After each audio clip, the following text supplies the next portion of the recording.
إن الحمد لله نحمده ونستعينه ونستغفره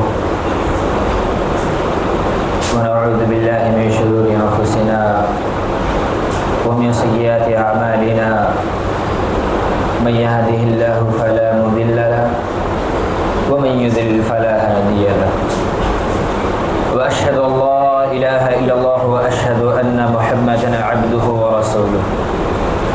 قال الله تعالى: أعوذ بالله من الشيطان الرجيم. بسم الله الرحمن الرحيم. يا أيها الناس اتقوا ربكم الذي خلقكم من نفس واحدة وخلق منها زوجها وبث منهما رجالا كثيرا ونساء واتقوا الله الذي تساءلون به والأرحام إن الله كان عليكم رقيبا. يا أيها الذين آمنوا اتقوا الله وقولوا قولا سديدا يصلح لكم أعمالكم ويغفر لكم ذنوبكم ومن يطع الله ورسوله فقد فاز فوزا عظيما. أما بعد فإن خير الحديث كتاب الله وخير الهدي هدي محمد صلى الله عليه وسلم وشر الأمور محدثاتها وكل محدثة بدعة وكل بدعة ضلالة وكل ضلالة في النار. حاضرین جمعہ، بزرگان دین، نوجوانان ملت، میرے پیارے بھائیوں اور دوستوں، تمام قسم کی تعریف، بڑائی و بزرگی اس اللہ رب العالمین، اس وحدہ لا شریک کے لیے ہے جس نے ہم سب کو پیدا کیا اور ہم سب کو پیدا کرنے کے بعد یوں ہی لاچار، بے بس اور بے سہارا نہیں چھوڑا، بلکہ ہم سب کو صرف اپنی عبادت کے لیے پیدا کیا، جیسا کہ اللہ تعالیٰ نے قرآن مجید کے اندر ارشاد فرمایا: وَمَا خَلَقْتُ الْجِنَّ وَالْإِنسَ إِلَّا لِيَعْبُدُونَ. میں نے جنوں اور انسوں کو صرف اپنی عبادت کے لیے پیدا کیا. اللہ رب العالمین جسے اپنی پناہ میں لے لے اسے کوئی گمراہ نہیں کر سکتا، اور جسے اپنے در سے دھتکار دے اسے کوئی راہ راست پر نہیں لا سکتا ہے. اور ہمیں سیدھا راستہ دکھانے کے لیے تمام انبیاء اور رسول کو مبعوث فرمایا، جس میں ہمارے آخری نبی جناب محمد رسول اللہ صلی اللہ علیہ وسلم ہے. وہ اللہ کے بندے اور اللہ کے رسول صلی اللہ علیہ وسلم. بسم اللہ الرحمن الرحیم. واستعینوا بالصبر والصلاة وإنها لكبیرة إلا على الخاشعین. حاضرین جمعہ، ابھی میں نے جو آیت آپ لوگوں کے سامنے تلاوت کی ہے، اس مناسبت سے میں جس حساس ترین عبادت کو لے کر آپ لوگوں کے سامنے حاضر ہوا ہوں وہ ہے نماز. محترم سامعین کرام، اسلام کی بنیاد 5 ارکان میں سے دوسرا نہایت اہم رکن نماز ہے. اسلام کی بنیادی 5 ارکان کون سے ہیں؟ نمبر 1، اس بات کی گواہی دینا کہ اللہ تعالیٰ کے سوا کوئی معبود برحق نہیں اور محمد صلی اللہ علیہ وسلم اس کے بندے اور اس کے رسول ہیں. نمبر 2، نماز قائم کرنا. نمبر 3، زکوٰۃ دینا. نمبر 4، رمضان کے روزے رکھنا. نمبر 5، حج کرنا اگر استطاعت ہو تو تب. اسلام کے ان 5 بنیادی ارکان میں سے دوسرا نہایت اہم رکن نماز ہے. نماز یہ عمل بھی ہے، عقیدہ بھی، مومن کی پہچان بھی ہے اور معراج بھی ہے. یہ نماز ہے جو مسلمان اور کافر کے درمیان حد فاصل ہے. یہ نماز ہے جس کے بارے میں قرآن کہتا ہے: وَاسْتَعِينُوا بِالصَّبْرِ وَالصَّلَاةِ وَإِنَّهَا لَكَبِيرَةٌ إِلَّا عَلَى الْخَاشِعِينَ. یعنی صبر اور نماز سے تم اللہ کی مدد حاصل کرو. یہ نماز ہے جس کے بارے میں سرور کونین صلی اللہ علیہ وسلم کا ارشاد ہے: بین الرجل و بین الشرک والکفر ترک الصلاۃ. آدمی اور شرک و کفر کے درمیان فرق کرنے والی چیز نماز ہے. یہ نماز ہے جس کے بارے میں عمہ عائشہ رضی اللہ تعالی عنہ کہتی ہے کہ آپ صلی اللہ علیہ وسلم کو جب کبھی کوئی پریشانی لاحق ہوتی تب آپ نماز میں مشغول ہو جاتے۔ محترم سامعین اکرام، نماز کی اسی قدر و منزلت کی وجہ سے اللہ رب العالمین نے مسلمانوں کو سخت تنبیہ کی ہے کہ کوئی شخص نماز کو ضائع نہ کرے اور نہ ہی اس میں کسی قسم کی کوتاہی کرے، جیسا کہ اللہ تعالیٰ قرآن مجید کے اندر فرماتا ہے فَخَلَفَ مِن بَعْدِهِمْ خَلْفٌ أَضَاعُوا الصَّلَاةَ وَاتَّبَعُوا الشَّهَوَاتِ فَسَوْفَ يَلْقَوْنَ غَيًّا۔ پھر اس کے بعد کچھ ایسے جانشین اور نالائق پیدا ہوئے جنہوں نے اپنی نماز کو ضائع کر دی اور اپنے نفسانی خواہشات کے پیچھے پڑ گئے، تو عنقریب یہ لوگ جہنم کے عذاب سے دوچار ہوں گے۔ نماز میں اللہ رب العالمین نے یہ خاصیت رکھی ہے کہ یہ نماز نمازی کو گناہوں اور برائیوں سے روکتی ہے، جیسا کہ اللہ تعالیٰ نے قرآن مجید کے اندر ارشاد فرمایا کہ اذا حضبه امر الصلاۃ، یعنی نماز میں اللہ تعالیٰ نے یہ خاصیت رکھی ہے کہ نماز گناہوں اور برائیوں سے روکتی ہے، جیسا کہ اللہ تعالیٰ نے قرآن مجید کے اندر ارشاد فرمایا کہ یہ نماز نمازی کو گناہوں اور برائیوں سے روک دیتی ہے، مگر اس کے لیے ضروری ہے کہ ہم نماز کو اس کے شرائط و آداب کے ساتھ پڑھیں۔ اب آئیے دیکھتے ہیں کہ نماز کے شرائط و آداب کیا ہیں۔ نماز کے قبولیت کی پہلی شرط یہ ہے کہ وہ خالص اللہ کے لیے پڑھی جائے، وما امروا الا ليعبدوا الله مخلصين له الدين حنفاء ويقيموا الصلاة، اس میں کوئی دنیاوی مقصد نہ ہو، اگر کوئی دنیاوی مقصد ہوا تو خسارہ اٹھانے والوں میں سے ہو گیا، جیسا کہ اللہ تعالیٰ نے فرمایا فویل للمصلین الذین هم عن صلاتهم ساہون الذین هم يراؤون۔ نماز کے قبولیت کی دوسری شرط یہ ہے کہ وہ شریعت کے موافق اور نبی کریم صلی اللہ علیہ وسلم کے طریقے کے مطابق پڑھی جائے۔ حضرت مالک بن حویرث رضی اللہ تعالیٰ عنہ کہتے ہیں کہ اللہ کے رسول صلی اللہ علیہ وسلم نے فرمایا صلو کما رأیتمونی اصلی، کیا فرمایا؟ صلو کما رأیتمونی اصلی، کہ تم نماز اس طرح پڑھو جس طرح تم نے مجھے نماز پڑھتے ہوئے دیکھا، یعنی نماز کو اس کے وقت پر اور نماز کو پابندی کے ساتھ اچھے طریقے سے پڑھنے کو کہا۔ محترم سامعین اکرام،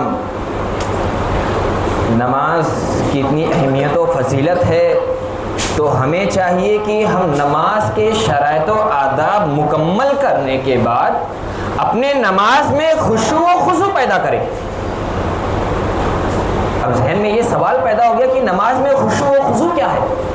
محترم سامعین اکرام، جو حیثیت انسان کے جسم میں ہے کہ مطلب اگر انسان کے جسم سے اگر روح نکل جاتا ہے تو انسان کا جسم مردہ معلوم ہوتا ہے، اسی طریقے سے اگر نماز میں سے خشوع و خضوع نکل جائے تو نماز بھی بالکل مردہ جسم کی طرح معلوم ہوگی، ایک دم مردہ۔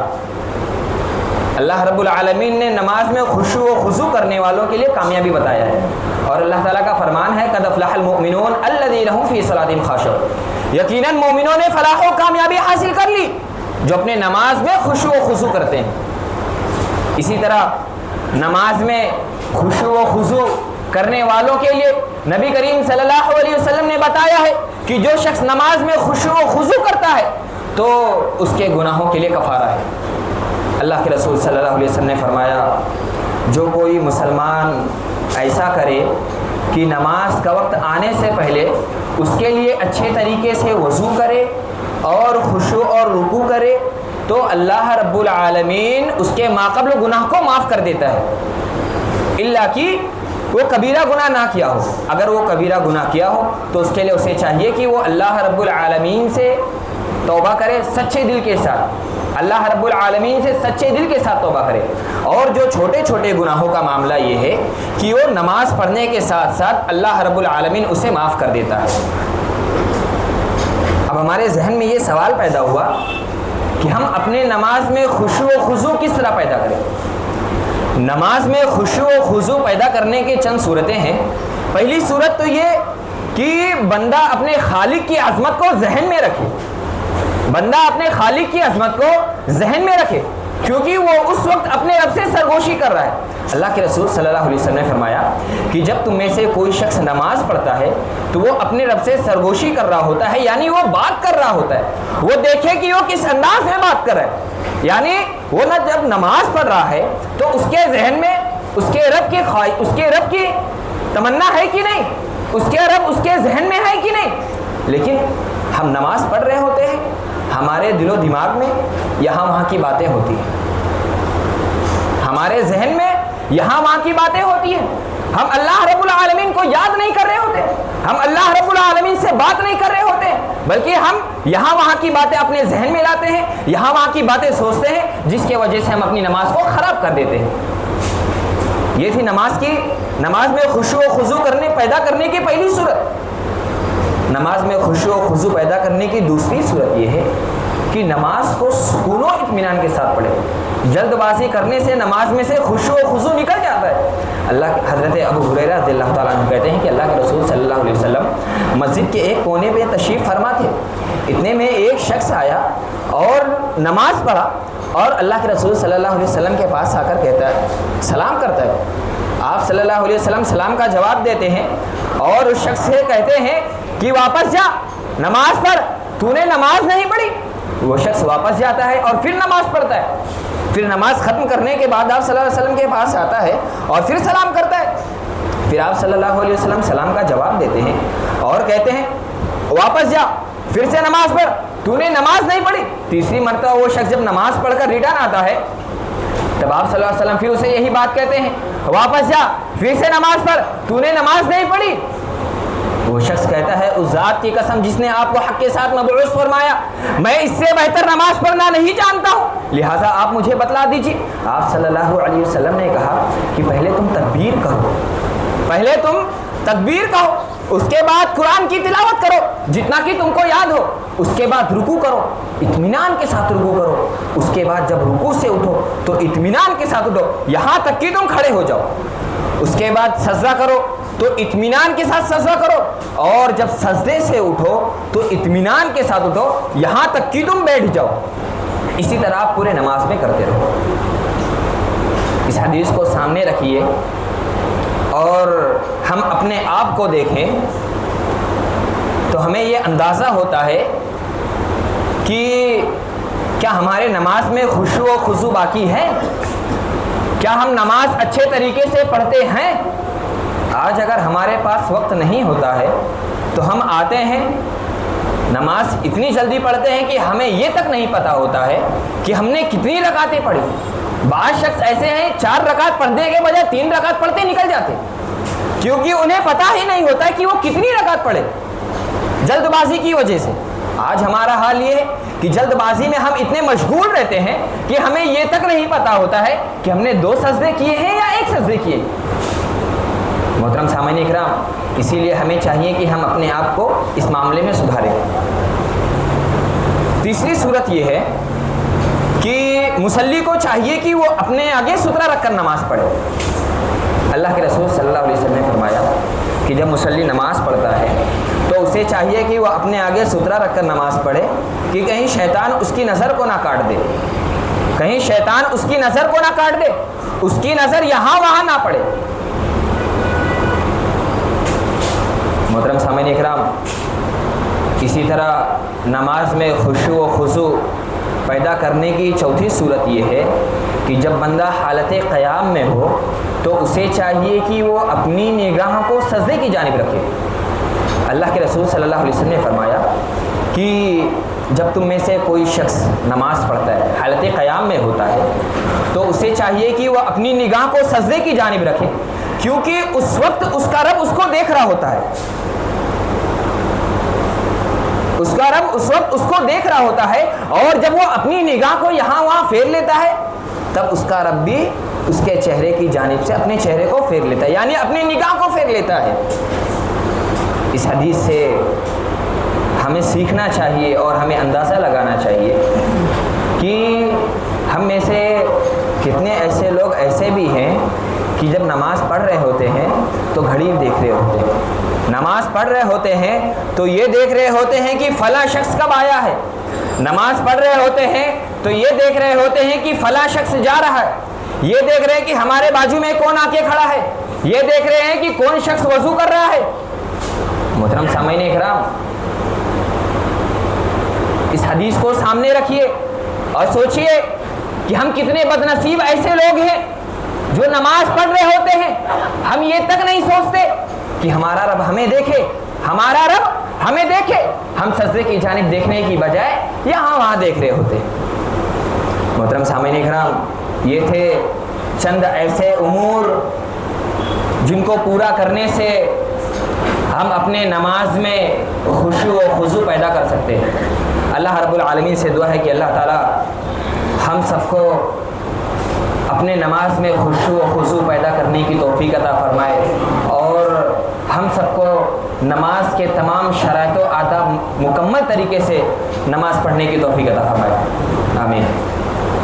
محترم سامعین کرام، نماز کی اہمیت و فضیلت کتنی ہے، اس حدیث سے اندازہ لگا سکتے ہیں کہ حضرت عبداللہ بن مسعود رضی اللہ تعالیٰ عنہما نبی کریم صلی اللہ علیہ وسلم سے سوال کرتے ہیں ای الاعمال افضل، کون سا عمل سب سے زیادہ فضیلت والا ہے؟ آپ صلی اللہ علیہ وسلم نے کہا الصلاۃ علی میقاتها، نماز کو اس کے وقت پر پڑھنا۔ میں نے کہا پھر کون؟ پھر آپ صلی اللہ علیہ وسلم نے کہا بر الوالدین، والدین کے ساتھ حسن سلوک کرنا۔ میں نے کہا پھر کون؟ پھر آپ صلی اللہ علیہ وسلم نے کہا الجہاد فی سبیل اللہ۔ اس حدیث سے اندازہ لگائیے کہ نماز کی اہمیت و فضیلت کتنی ہے۔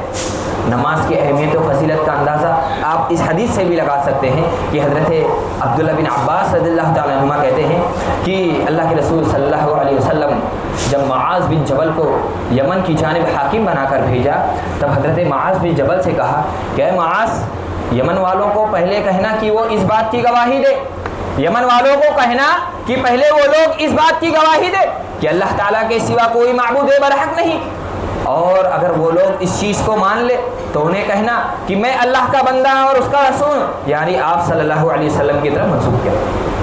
اور اگر وہ لوگ اس بات کو مان لے پھر انہیں کہنا کہ دن میں اللہ رب العالمین نے ان کے اوپر 5 وقت کی نمازیں فرض کی ہے۔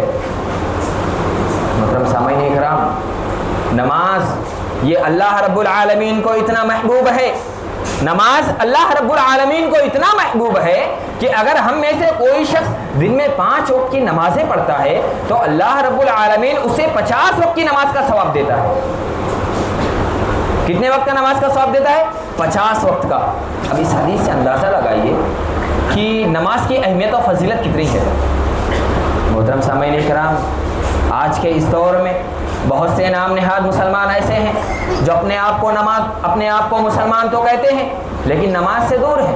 رمضان کے روزے تو ہم اللہ اللہ کر کے رکھ لیتے ہیں، اللہ کے فضل و کرم سے زکوٰۃ کی ادائیگی بھی کر دیتے ہیں، لیکن نماز، نہ جانے نماز کے معاملے میں ہماری حالت ایسی کیوں، نماز سے ہمیں اتنی نفرت کیوں ہے کہ آج ہم نماز نہیں پڑھتے۔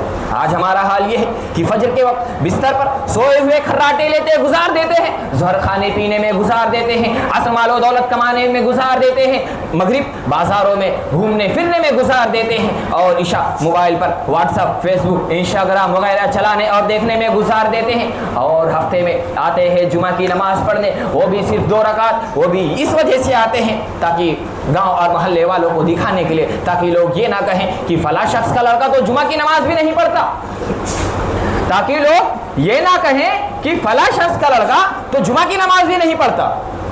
محترم سامعین اکرام، آج ہمارا حال یہ ہے کہ آج ہمارے پاس گھومنے پھرنے کے لیے وقت ہے، لیکن جو نماز ضائع ہو رہی ہے اس کے لیے کوئی وقت نہیں۔ آج ہمارے پاس سڑکوں پر، چوراہوں پر بیٹھ کر، چل پھر کر ایک دوسرے کی غیبت کرنے کے لیے وقت ہے، لیکن جو نماز ضائع ہو رہی ہے اس کے لیے کوئی وقت نہیں۔ آج ہمارا حال یہ ہے کہ آج ہم ایک دوسرے کی غیبت کرتے ہیں، ایک دوسرے کی برائی کرتے ہیں۔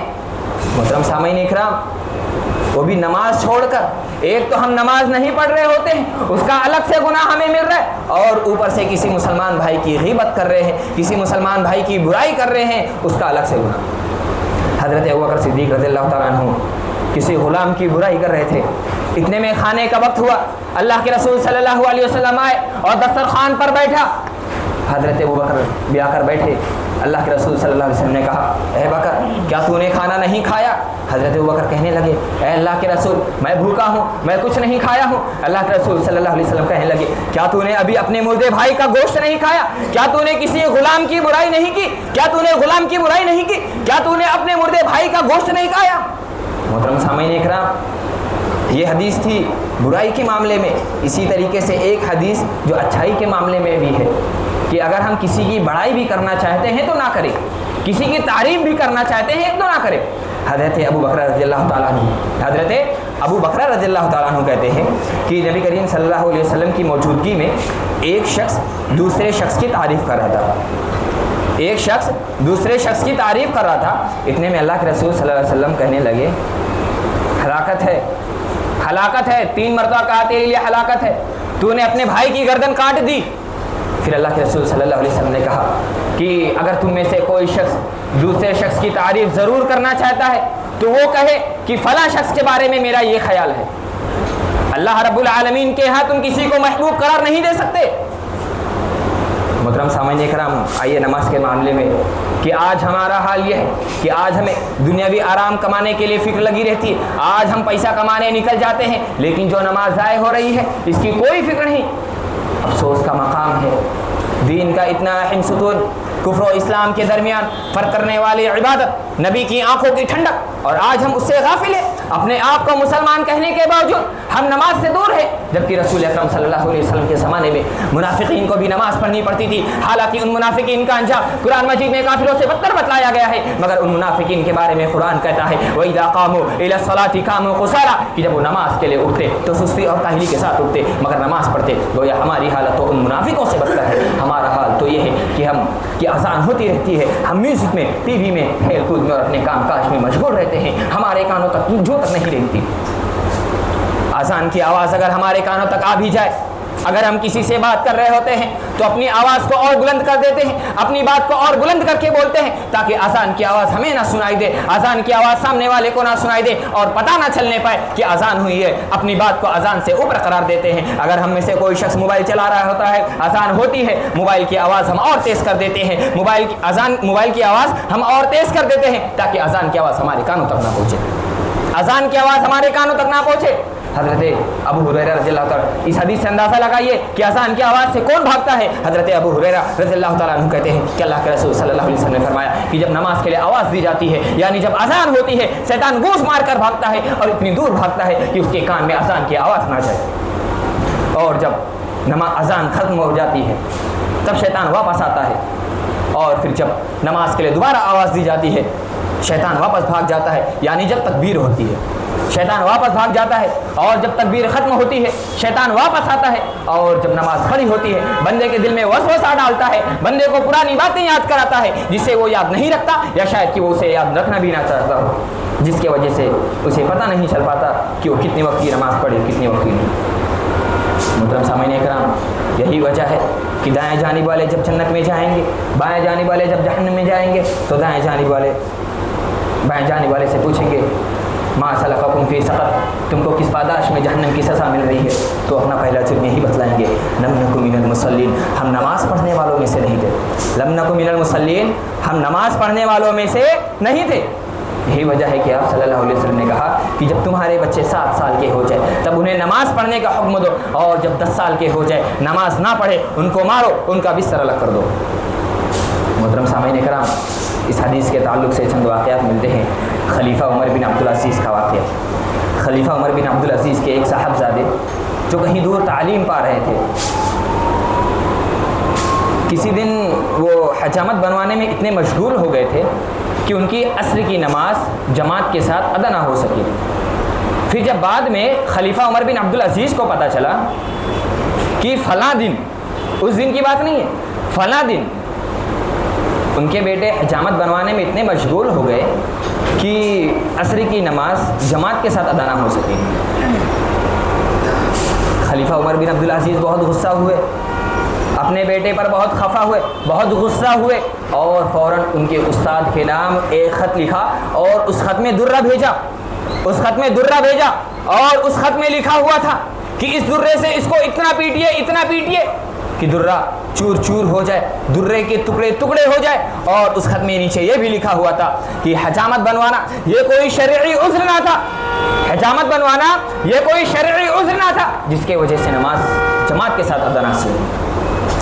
اسی طرح قاضی شریح کے ایک صاحبزادے عصر کی نماز کے وقت تلاش کرنے پر ایک تماشا گاہ پہ ملے. قاضی شریح نے جب ان سے پوچھا کہ کیا تو نے عصر کی نماز جماعت کے ساتھ ادا کی ہے؟ تو انہوں نے کہا نہیں، جماعت کے ساتھ ادا نہیں کی. کہاں پہ ملے تھے؟ تماشا گاہ پہ. قاضی شریح فوراً ان کے استاد کے پاس لڑکے کو گھسیٹ کر لے کر گئے اور درے دیے اور کہا کہ اس درے سے اس کو پیٹیے اور 3 دن تک اسے اپنی قید میں لے لیجیے. 3 دن تک اسے اپنی قید میں لے لیجیے. محترم سامعین اکرام، آج ہمارے معاشرے میں دیکھا جائے تو اللہ ماشاء اللہ بہت ہی کم ایسے ہیں جو اپنے بچوں کو مسجدوں کی طرف لایا کرتے ہیں. آج ہمارا حال یہ ہے کہ ہم اپنے بچوں کو پکڑ کر اسکولوں تک ضرور لے کر جاتے ہیں، اور اگر اسکول کے پرنسپل اگر یہ چیز کہہ دے کہ آدھے گھنٹے بعد آنا، آدھے گھنٹے بعد چھٹی ہوگی، تو ہم آدھے گھنٹے بعد جائیں گے اپنے لڑکے کو لینے. لیکن جائیں گے آدھا گھنٹہ یا تو وہاں پر بیٹھ کے انتظار کر لیں گے. لیکن آج ہمیں یہاں اتنی توفیق نہیں کہ اپنے لڑکے کے ہاتھ، اپنے بچوں کا ہاتھ پکڑ کر مسجدوں کی طرف لے کر جائے. محترم سامعین اکرام، آج ہمارا حال یہ ہے کہ اپنے لڑکوں کی انگلیاں پکڑ کر مسجدوں کی طرف تو لے کر نہیں جاتے، لیکن بازاروں کی طرف لے کر جاتے ہیں، گھومنے پھرنے لے کر جاتے ہیں، لیکن مسجدوں کی طرف لے کر نہیں جاتے. محترم سامعین اکرام، آج والدین اپنی اولاد کو نماز کے لیے ٹوکے تو کیوں ٹوکے؟ والدین خود نماز نہیں پڑھتے. آج اگر مدرسے کے ذمہ داران کسی طالب علم کو نماز کے لیے ٹوکے تو کس بنا پہ ٹوکے؟ حالانکہ جب وہ خود نماز نہیں پڑھ رہے ہوتے ہیں، مدرسے کے کسی کام کاج میں اتنے زیادہ مشغول ہو جاتے ہیں کہ ان کی بھی نمازیں چھوٹ جایا کرتی ہیں، تو وہ ٹوکے تو کس بنا پہ ٹوکے؟ محترم سامعین اکرام، نماز کو 5 ستون بتایا گیا ہے، یعنی نماز کو ایک ایسے مکان سے تشبیہ دی گئی ہے جو 5 ستونوں پر قائم ہے، یعنی 5 پلر پر قائم ہے، جس میں سے اگر ایک ستون گر جائے تو یہ خطرہ ہو جاتا ہے.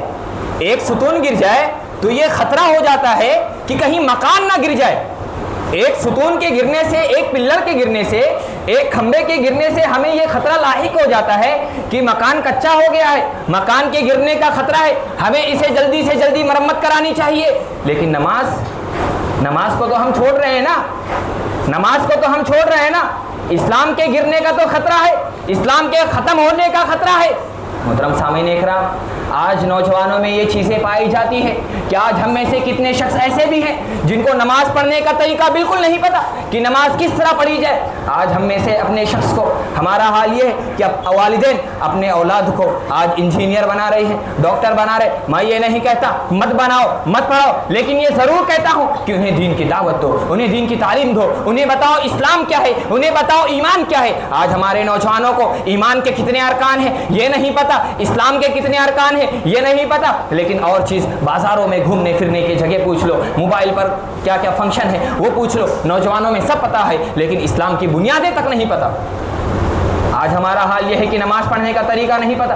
ہم میں سے کتنے بعض شخص ایسے بھی ہیں جو نماز کی دعائیں نہیں جانتے. اللہ اکبر! یہ کس کی غلطی ہے؟ یہ کس کی غلطی ہے؟ والدین کی غلطی ہے کہ بچپن میں انہوں نے اپنے بچوں کی پرورش اچھے طریقے سے نہیں کی. بچپن میں انہوں نے اپنے بچوں کو مسجدوں کی طرف نہیں لے کر آیا. بچپن میں انہوں نے اپنے بچوں کو مدرسے کی طرف نہیں بھیجا، مکتب نہیں بھیجا، دین کی تعلیم نہیں دی، یہ تک نہیں بتایا کہ نماز کس طرح پڑھی جائے. ہم میں سے کتنے ایسے لوگ ہیں جن کو نماز میں بیٹھا کس طرح جائے، 2 سجدوں کے درمیان بیٹھنے کا طریقہ نہیں پتہ، سلام پھیرنے سے پہلے کس طرح بیٹھا جائے یہ نہیں پتہ، سلام پھیرنے سے پہلے کتنی دعائیں پڑھی جائے یہ تک نہیں پتہ. محترم سامعین اکرام، آخری بات کہہ کر میں اپنی بات کو ختم کرتا ہوں. قیامت کے روز اعمال کے بارے میں جو حساب و کتاب ہوگا، اعمال کے بارے میں جب حساب و کتاب ہوگا تب سب سے پہلا حساب ہوگا وہ نماز کے تعلق سے ہوگا. اعمال کے معاملے میں سب سے پہلا نماز کے معاملے میں ہوگا. اگر نماز درست رہی، اگر نماز صحیح رہی، نماز نبی کریم صلی اللہ علیہ وسلم کے طریقے کے مطابق رہی کہ نبی کریم صلی اللہ علیہ وسلم نے جس طرح کہا ہے نماز پڑھنے کو، اگر اس طرح رہی تو اس کے آگے ہمیں سے سوال و جواب ہوگا، نہیں تو اس سیدھا ہمیں جہنم میں ڈال دیا جائے گا.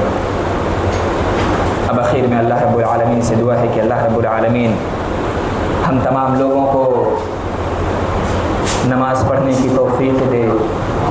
ہم تمام لوگوں کو جو ہم میں سے جو لوگ ایسے ہیں جو نماز کی چوری کرتے ہیں, جو جلدی جلدی نماز پڑھتے ہیں, جو یہاں وہاں دیکھ کر نماز پڑھتے ہیں, اللہ رب العالمین توفیق دے کہ اچھی طریقے سے نماز پڑھے, نماز کو نماز سمجھ کر پڑھے.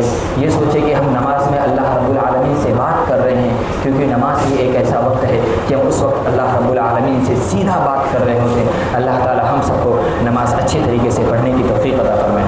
ہم میں سے جو بیمار ہیں اللہ رب العالمین ان کو تندرست کر دے.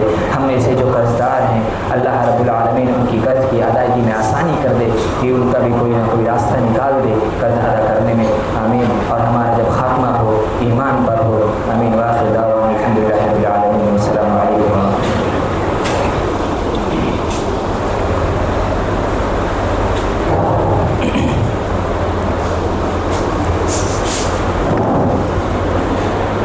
ان الحمد للہ